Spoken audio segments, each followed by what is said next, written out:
नमस्कार। YouTube के इस चैनल पर आप सभी का स्वागत है। प्रिय विद्यार्थियों, पिछले वीडियो में हमने हरि शब्द को प्रारंभ किया था और इससे संबंधित सूत्रों का अध्ययन किया।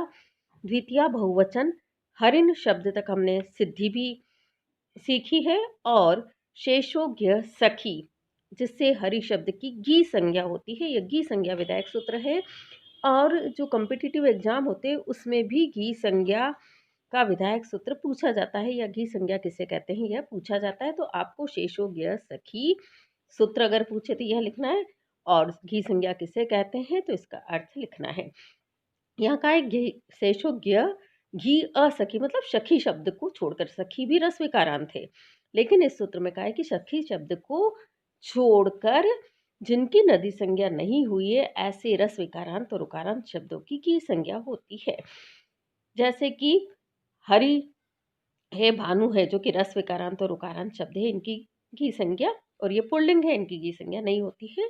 तो इस सूत्र द्वारा हरि शब्द की घी संज्ञा नहीं होती, नहीं, नदी संज्ञा नहीं होती है, इसलिए इस सूत्र के द्वारा हरि शब्द की घी संज्ञा होती है। नदी संज्ञा दो स्थितियों में नहीं होती है। एक तो है कि नित्य दीर्घ इकारांत दीर्घ उकारांत जो स्त्रीलिंग शब्द है उनकी नदी संज्ञा होती है, और दूसरा है कि स्त्रीलिंग में गित विभक्तियां यदि बाद में आएंगी तो विभक्तियों में है, जैसे गे, गसी, गस और घी, इनमें गकार की संज्ञा होती है इसलिए इन्हें गित कहते हैं। तो गित विभक्तियां बाद में आती है यदि स्त्रीलिंग में, तो उनकी गिति रस्वस्य सूत्र से विकल्प से नदी संज्ञा होती है। और जहाँ नदी संज्ञा नहीं होती है तो उन शब्दों की भी, जैसे मति है, स्त्रीलिंग शब्द है लेकिन गित परे रहते वहाँ विकल्प से नदी संज्ञा होती है, और जहाँ पे हम विकल्प से नदी संज्ञा नहीं करते हैं वहाँ शेषोज्ञ सखी से मति शब्द की भी घी संज्ञा होती है, और फिर दो दो रूप उनके बनते हैं। तो यहाँ शेषोज्ञ सखी में तो आपको केवल इतना ही लिखना है कि सखी शब्द को छोड़कर जिनकी नदी संज्ञा नहीं हुई है ऐसे रस विकारांत और उकारांत शब्दों की घी संज्ञा होती है। जैसे हरि शब्द पुल्लिंग भी है और रस विकारांत भी है, इसलिए इस सूत्र के द्वारा इसकी घी संज्ञा होती है। अगला जो शब्द है वो है हरिणा। तृतीया एक वचन का रूप है। हरिणा की सिद्धि यहाँ से ही मैं प्रारंभ कर रही हूँ कि हरि सबसे पहले अर्थवत धातु प्रत्यय है प्रातिपदिकम से हरि शब्द की प्रातिपदिक संज्ञा, और स्वौजस समौठ सूत्र से हरि शब्द से परे सुआदि किस प्रत्ययों की प्राप्ति। फिर हरिणा हरि के द्वारा तृतीय एक वचन का रूप है यह, इसलिए द्वैक्योर द्विवचनेक वचने सूत्र के द्वारा हरि शब्द से परे एकत्व की विवक्षा में तृतीय एक वचन का टा प्रत्यय लगाने पर हरि प्लस टा रूप बनता है। अब अगला सूत्र यहाँ लगता है आंगो ना स्त्रियाम। स्त्रीलिंग में नहीं, अर्थात स्त्रीलिंग से भिन्न अन्य लिंग में आंग ना, आंग के स्थान पर ना आदेश होता है। सूत्र का पूरा अर्थ है कि स्त्रीलिंग से भिन्न अन्य लिंग में, अर्थात स्त्रीलिंग नहीं होना चाहिए चाहे पुल्लिंग हो या नपुंसक लिंग हो, तो स्त्रीलिंग से भिन्न अन्य लिंग में घी संज्ञक से परे आंग के स्थान पर ना आदेश होता है। आंग टा का ही प्राचीन नाम है। जैसे हरि प्लस टा स्थिति तक हम पहुंचे थे, यहाँ उदाहरण में भी हरि प्लस टा लिखना है इस सूत्र के उदाहरण में। जैसे हरि प्लस टा में शेषोज्ञ सखी सूत्र के द्वारा हरि की घी संज्ञा हुई है, तो इस घी और यह जो हरि है वह पुल्लिंग शब्द है, इसलिए घी संज्ञक हरि शब्द से परे प्रस्तुत सूत्र द्वारा, प्रस्तुत सूत्र पढ़ रहे हैं हम आंगो ना स्त्रियाम, तो प्रस्तुत सूत्र के द्वारा टा को ना आदेश होकर हरि प्लस ना रूप बनता है, और तब अटकुपवांगनुम व्यवयपी सूत्र से नकार को नकार होकर हरिणा रूप सिद्ध होता है। ऐसे ही इसकी सिद्धि भी मैंने पहले ही बता दी, फिर इसकी सिद्धि देख लीजिए। अर्थवत धातु प्रत्यय प्रातिपदिकम से हरि की प्रातिपदिक संज्ञा, स्वौजस से हरि से परे सुअधिक की प्रत्ययों की प्राप्ति, और द्वैकी और द्विवचनिक वचने सूत्र के द्वारा एकत्व की विवक्षा में तृतीय विभक्ति एकवचन का टा प्रत्यय लगाने पर हरि प्लस टा, शेष हो गया सखी सूत्र से हरि की गी संज्ञा, और अंगु ना स्त्रियाम सूत्र से क्योंकि हरि पुल्लिंग है तो गी संज्ञक हरि शब्द से परे टा को ना आदेश होकर हरि प्लस ना, तब अटकुप वांगनुम व्यवायपी से नकार को नकार होकर हरिणा सिद्ध होता है। अब यहाँ केवल समझाने के लिए बता रही हूँ कि अटकुप वांगनुम व्यवायपी भी इसलिए लगेगा कि हरि में इस सूत्र का अर्थ है कि रकार के बाद यदि अट कवर्ग पवर्ग आंग और नुम इनमें से कोई एक आए, दो आए, सब आए, और उसके बाद यदि नकार हो तो उसको नकार होता है। तो हरि में हम देख रहे हैं, हरि में र है, र के बाद छोटी ई है तो वो अट में आता है, और उसके बाद न आया, उस न को न हुआ है।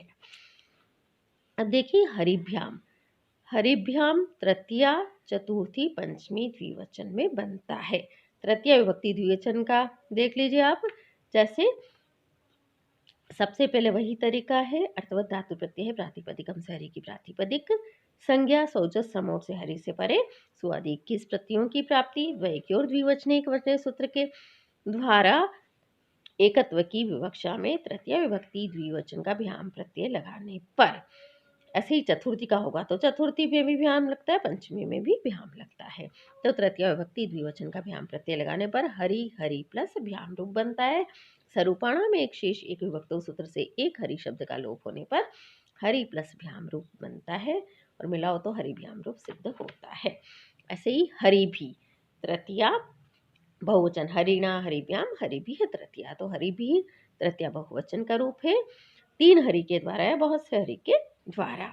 तो अर्थवत धातु प्रत्यय प्रातिपदिकम से हरि की प्रातिपदिक संज्ञा, सौजस समोट सूत्र के द्वारा हरि से परे सुअधिक 21 प्रत्ययों की प्राप्ति, और उसके बाद हम देखते हैं कि ये बहुवचन का रूप है, इसलिए बहुषु बहुवचनम सूत्र के द्वारा बहुत्व की विवक्षा में तृतीया बहुवचन का बिस प्रत्यय लगाने पर हरि प्लस बिस, और हरि प्लस बिस ये पद हो गया है क्योंकि प्रत्यय लग गया है। तो स सजु सु रू सूत्र के द्वारा सकार को रू आदेश, तो हरि भी, और यहाँ आप रू लिख लेना, छोटा रू आएगा, हरि भी रू, और उपदेश चन्नासिक इत से रू के उकार के इत संज्ञा और तस्य लोप से लोप होकर हरि भी र हलंत होगा। उसके बाद खर अवसानी और विसर्जनीय से रकार को विसर्ग होकर हरि भी सिद्ध होता है।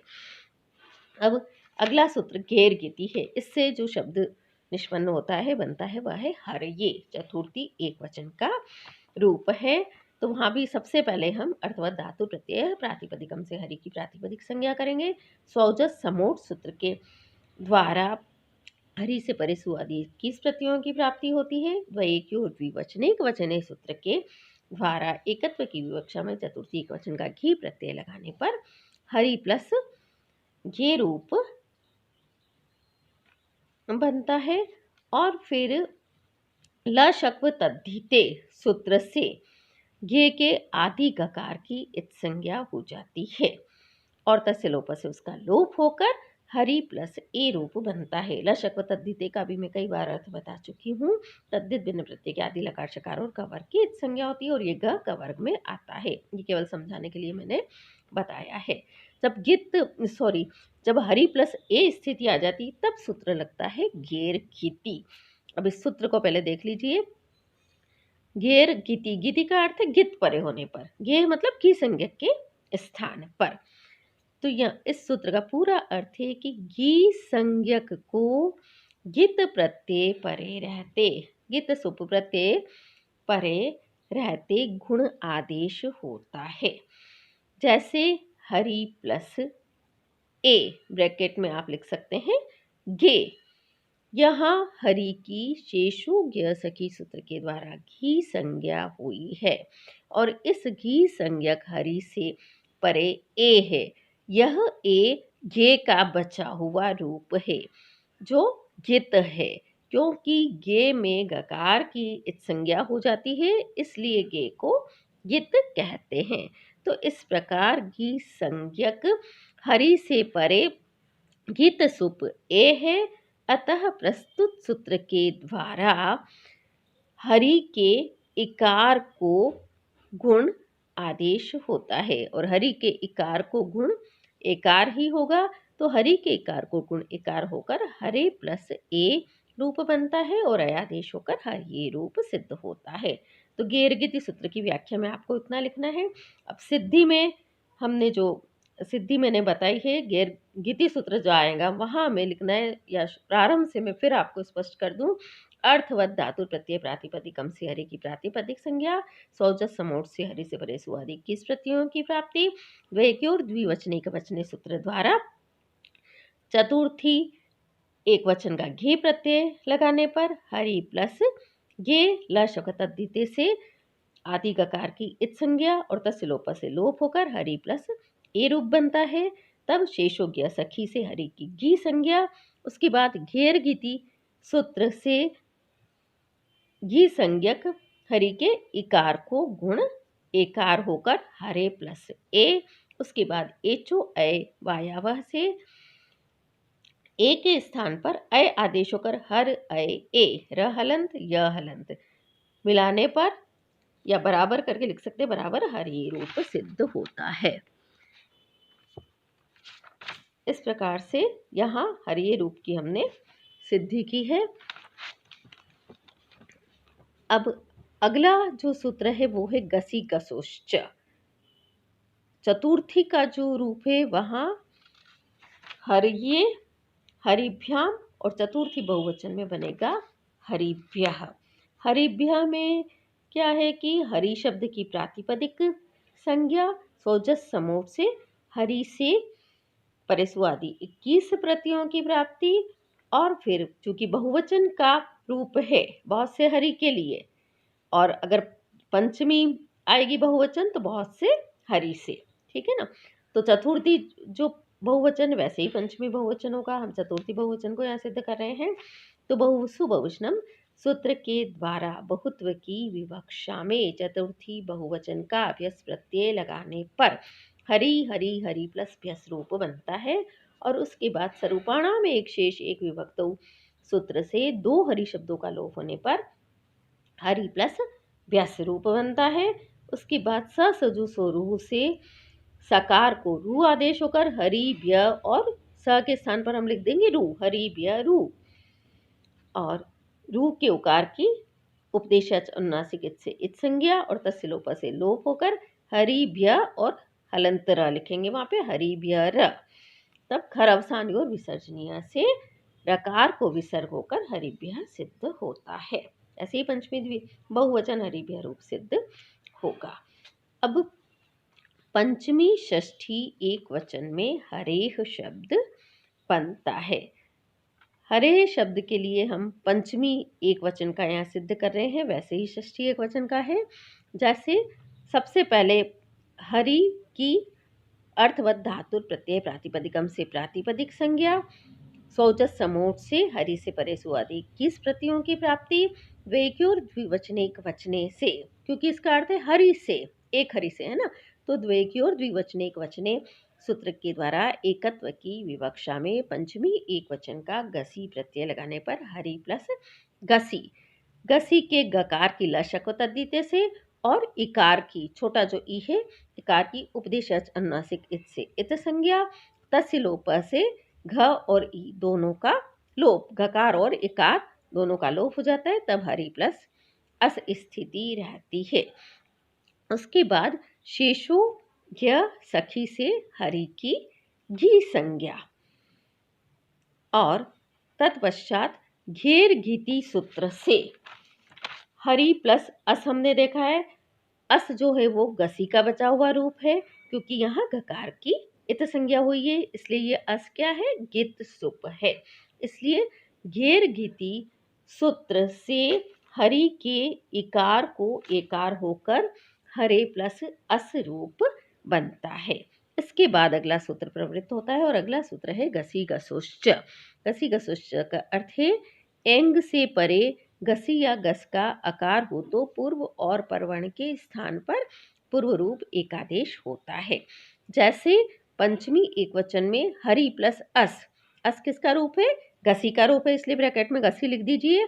गसी में पहले हमने गैरगिति सूत्र से इकार को गुण एकार कर दिया है, तो हरे प्लस अस रूप बनता है।